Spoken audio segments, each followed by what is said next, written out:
They didn't kill you. They turned your back into a doorway, and made sure you stayed alive long enough to understand what was happening. The Vikings called it the blood eagle.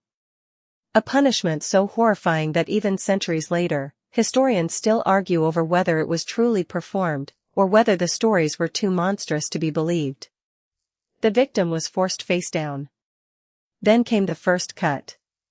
The skin of the back was opened, exposing the flesh beneath. But that was only the beginning.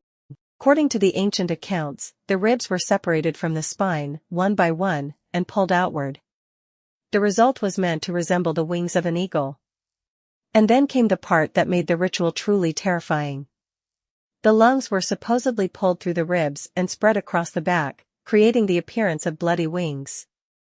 Imagine being conscious through all of it. Hearing every sound, feeling every movement. Knowing exactly what they were doing to you, and knowing there was no escape. Some versions of the story say salt was poured into the wounds. Others claim the victim was kept alive throughout the ritual, forced to endure the transformation until their final breath. But here's where the story becomes even darker. The blood eagle appears in several Norse sagas, often as an act of revenge against someone who had committed an unforgivable crime. One of the most famous stories involves Ivar the Boneless and the death of his father, Ragnar Lothbrok. But did the Vikings really perform it? Modern historians remain divided. Some believe the descriptions were exaggerated by later writers. Others argue that the ritual may have been physically possible under certain circumstances. And perhaps that's the most disturbing part.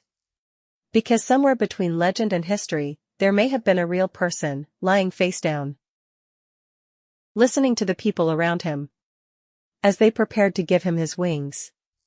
Not wings that would carry him to freedom. Wings made from his own body.